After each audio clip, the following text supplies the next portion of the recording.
देवी, आखिर ऐसा क्या होगा कि राहु ना असुर रहा ना देवता? ये कथा मैं सुनाऊंगा, ना मत कहिएगा, ना मत कहिएगा। मेरे पेट में बुलबुले उठ रहे हैं। अगर मैंने ये कथा नहीं सुनाई ना तो बुलबुले मुझे चैन से बैठने नहीं देंगे। ना मत कहिएगा, कृपया करके ये कथा मुझे सुनाने दीजिए, विनती है मेरी। ठीक है बेताल, तुम ही सुनाओ। हाँ तो राजन, हुआ ये कि एक बार मेरे मित्र विक्रमादित्य जब छोटे थे तो उन्हें केले खाने का बहुत शौक था और खीर तो उन्हें चाहिए ही चाहिए थी।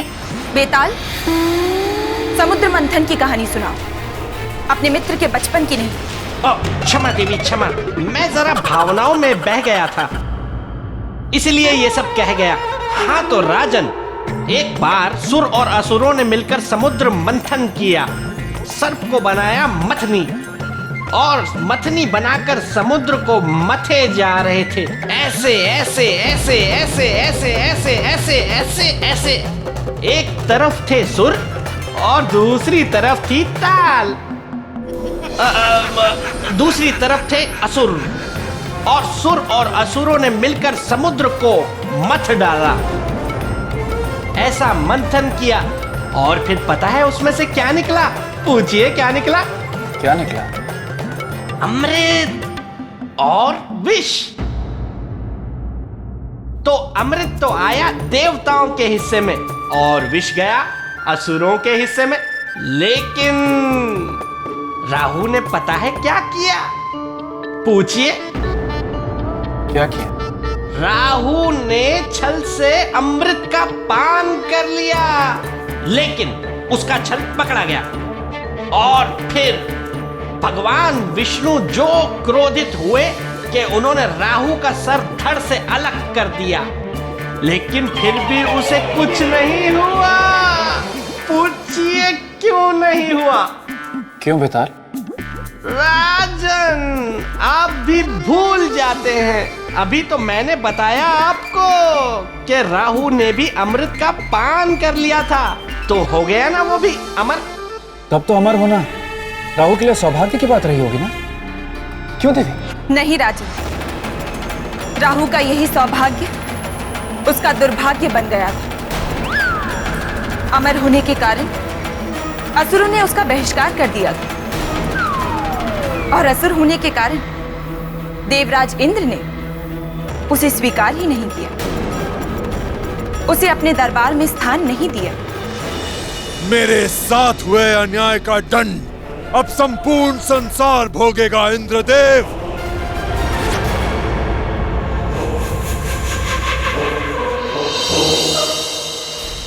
नष्ट कर दूंगा मैं तुम्हारी संजीवनी पृथ्वीलोक को।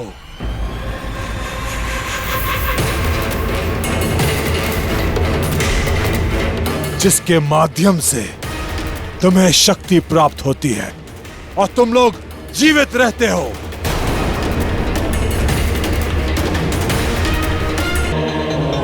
अंत कर दूंगा मैं सबका, सभी सुखों का, और सुख भोगने वाले जीवों का अंत कर दूंगा मैं।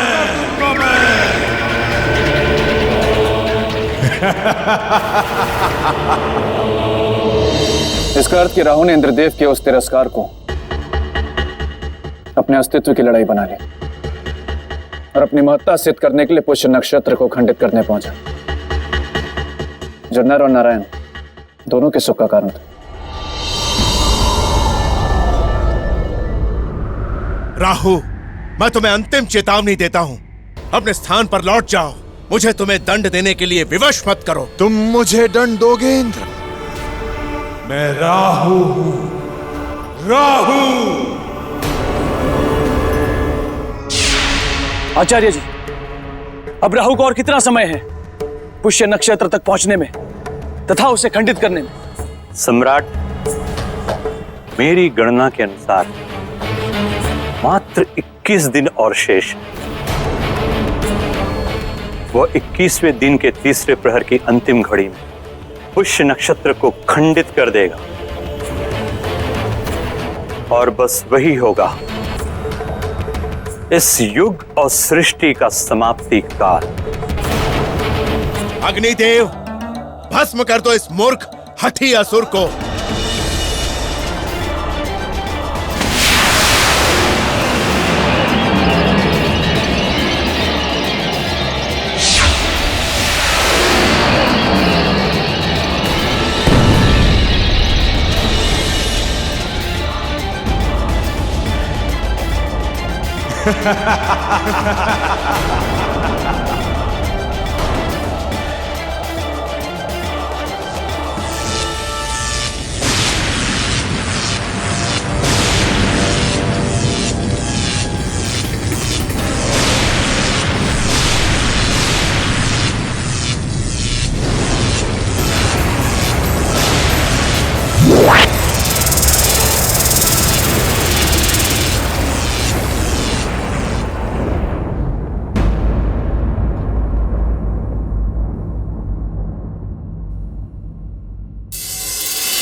प्रहार।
और इस प्रकार राहु से सब देवता पराजित हो गए।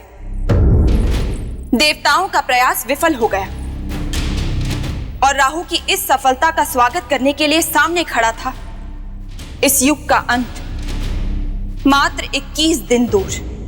और साथ ही खड़े थे सृष्टि को बचाने का उपाय सोचते, चिंतित, व्याकुल सम्राट विक्रमादित्य। तो क्या सम्राट विक्रमादित्य भी? उत्तर दीजिए देवी, उत्तर दीजिए। कमाल है राजन, अब आप इतने छोटे से प्रश्न का उत्तर भी देवी से ही पूछ रहे हैं। देखिए कितना परेशान कर दिया है आपने देवी को। लेकिन देवी आप चिंता ना करें, मैं आ गया हूं।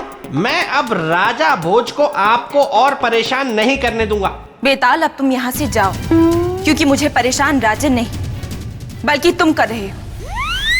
मैं?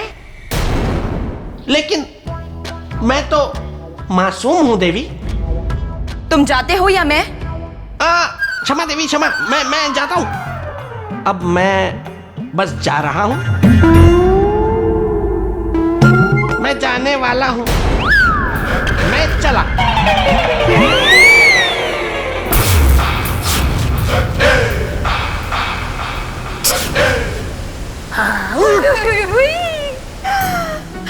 तुम यहाँ?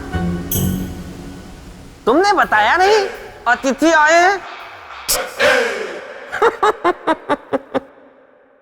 वाह मेरी किस्मत, एक तरफ बेतालनी, दूसरी तरफ पुतली के चक्कर में मैं कठपुतली। क्या हुआ बेताल? कुछ नहीं। सौंदर्य लेखा, तुम यहाँ क्या कर रही हो? तुम्हारी प्रतीक्षा कर रही हूँ, ठंडी ठंडी आहें भर रही हूँ। मैं हूँ बेताल, गलने नहीं दूंगा किसी की भी दाल। अगर तुम मुझसे सच में प्रेम करती ना, तो प्रेत लोक के प्रेत बाग के एक एक पेड़ की, एक एक टहनी की, एक एक पत्ती, हरी सूखी, सब गिन कर आती। लेकिन तुम बिना गिने ही आ गई। प्रेत लोक के प्रेत बाग में पेड़ है 27,000, जिसकी टहनियां है 80,500 के पार, जिसके पत्ते हैं 90,913। मैं तेरी, तू मेरा। तुम इतनी जल्दी सब गिनाई? हाँ। वाह, सौंदर्य लेखा, तुम थक गई होगी, जाओ जाकर थोड़ा आराम कर लो, 300-400 वर्ष। हाँ? नहीं नहीं बेटा, मैं इतनी भी नहीं थकी। लेकिन मैं थक गया हूँ। जाओ, अभी हम बाद में खेलेंगे, मतलब बाद में बात करेंगे। इतने प्रेम से कहोगे तो मैं ना कैसे कहूंगी? सौंदर्य लेखा, मुझे तुमसे प्रेम है, ये सुन के ही जाऊंगी। मैं नहीं बोलूंगा। मैं नहीं जाऊंगी। मैं बोलूंगा। सौंदर्य लेखा, मुझे तुमसे प्रेम है कि नहीं?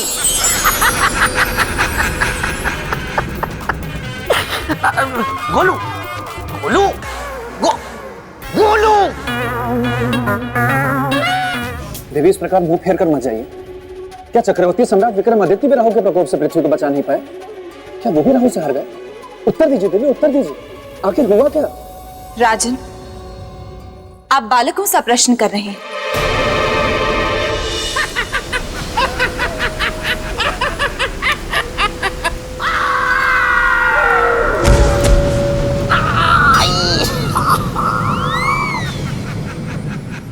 अच्छा हुआ किसी ने देखा नहीं।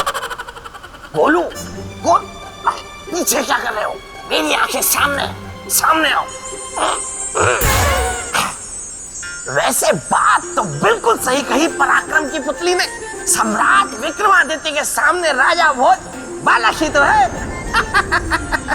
जिस हठी राहु से देवतागण भयभीत हो, जिसे देवता भी रोक न पाए, पराजित होकर वापस लौट गए, जो राहु प्रचंड सूर्य को निगलने की क्षमता रखता हो, ऐसे क्षमतावान शक्तिवान राहु को एक साधारण मनुष्य भला कैसे रोक पाएगा?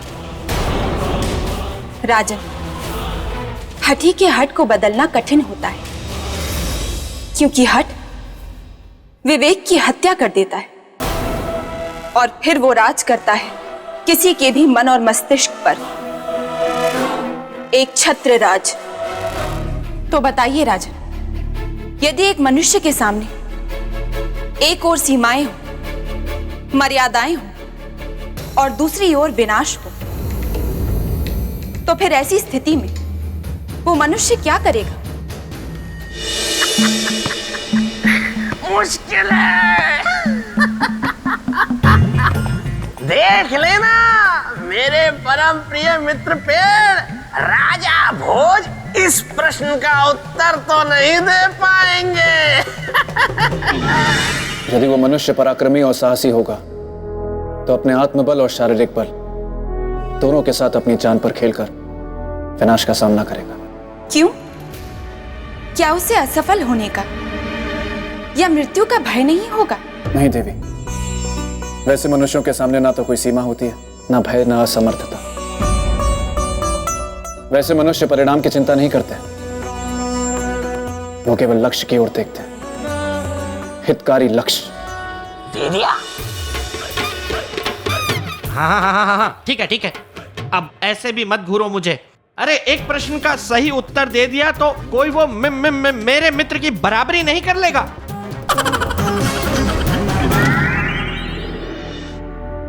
सही कहा आपने राजन, सम्राट विक्रमादित्य ने भी वैसा ही किया।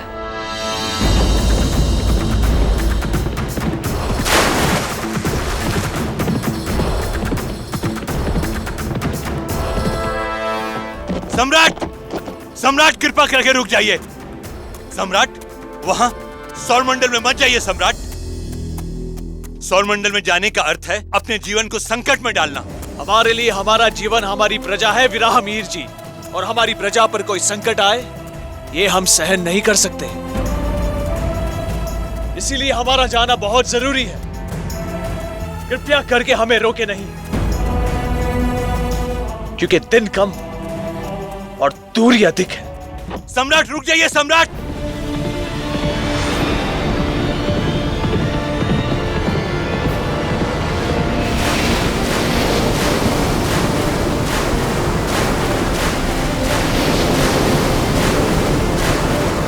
सम्राट, सम्राट, सौरमंडल में जाने का निर्णय करके अच्छा नहीं किया सम्राट। आप सौरमंडल की परिधि में प्रवेश कर ही नहीं सकते, क्योंकि वहां की गति अलग है। वहां गुरुत्वाकर्षण नहीं है सम्राट, भार शून्यता है। असंतुलन की स्थिति बन जाती है सम्राट।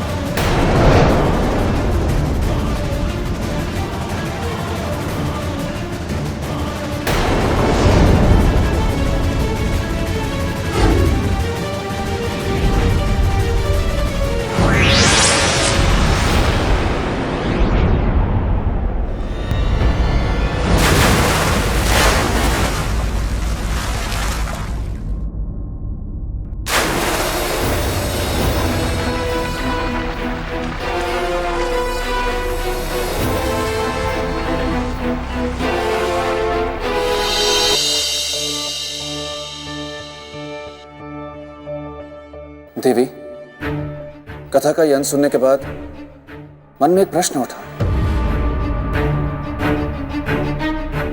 क्या राजन?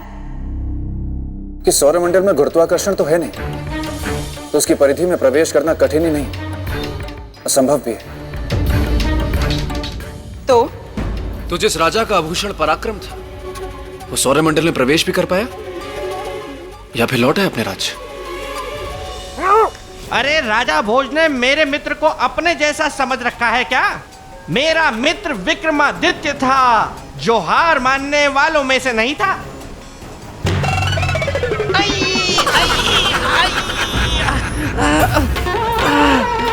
कहीं पत्थर, कहीं गोला, कहीं पेड़। राजन, प्रयास वो छोड़ते हैं या असफलता उनकी साथी बनती है जो परिस्थिति के आगे हार मान जाते हैं।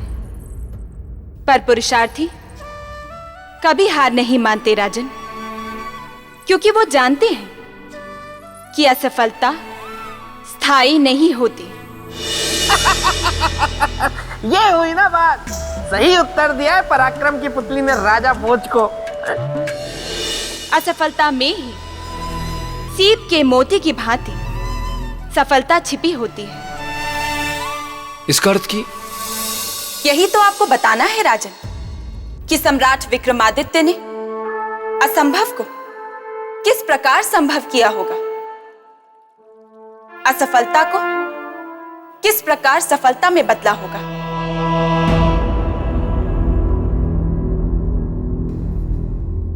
भक्ति मार्ग में जाकर। कैसे? इसलिए कि जब मनुष्य के सारे प्रयास विफल हो जाते हैं, वो चारों तरफ से हार जाता है, निराश हो जाता है, तब वो जाता है भक्ति की शरण में, जहां उसे लड़ने की नई ऊर्जा, नई शक्ति मिलती है। और वो शक्ति संसार की सबसे बलशाली शक्ति होती है।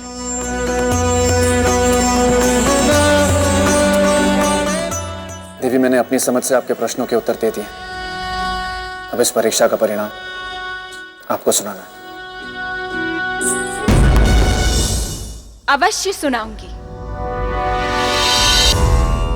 निश्चय ही इस पूजा से राहु प्रसन्न हो गया, इसमें तनिक भी शंका नहीं है। ईश्वर करे कि यह सच हो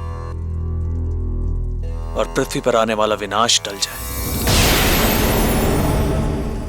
ओम राहुवे नमः, ओम राहुवे नमः, ओम राहुवे नमः, ओम राहुवे नमः, ओम राहुवे नमः।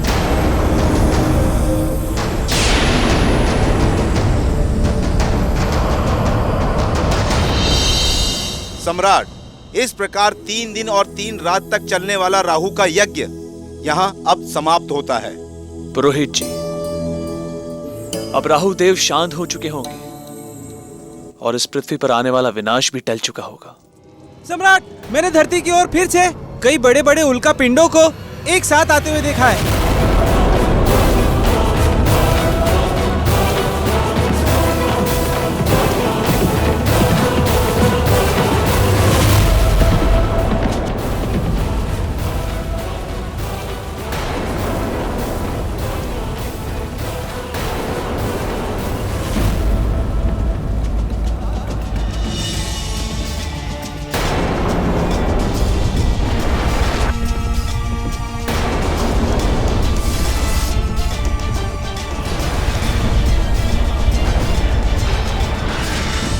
नहीं राहु, तुम हमारी धरती का विनाश नहीं कर सकते।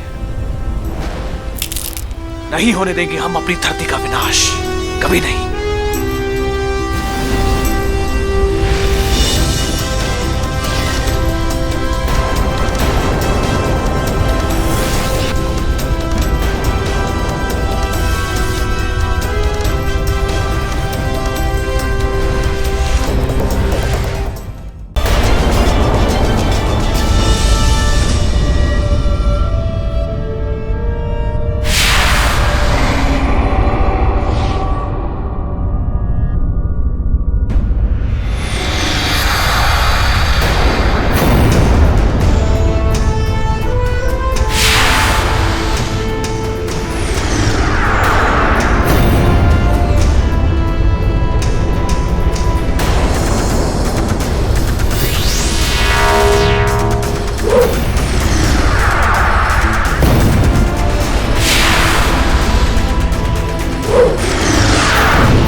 राजन, संसार में यह पहला अवसर था जब किसी मनुष्य ने एक प्राकृतिक आपदा को अपनी शक्ति और सामर्थ्य से रोका था। कभी कल्पना भी न की जाने वाली अद्भुत घटना थी ये। हाँ, क्योंकि वो मनुष्य कोई साधारण मनुष्य नहीं था। वो मनुष्य चक्रवर्ती सम्राट विक्रमादित्य था। क्योंकि वो मनुष्य मेरा मित्र था। क्योंकि वो मनुष्य। बेताल, तुम फिर आ गए। अब फिर बीच में बोलते रहोगे। नहीं, मैं नहीं बोलूंगा। मतलब इसके बाद अब मैं नहीं बोलूंगा, चुप रहूंगा। नहीं बेताल, देखो। देवी, जरा आप मेरे साथ इधर आइए, मुझे आपसे कुछ बात करनी है। कृपया आइए। आइए।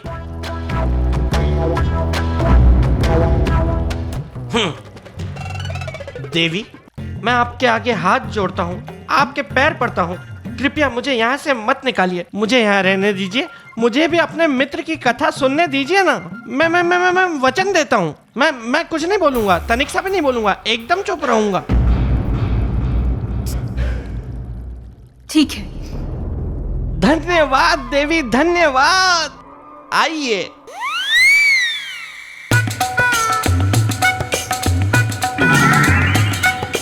हाँ तो राजा भोज, मैं ये कह रहा था कि मेरा मित्र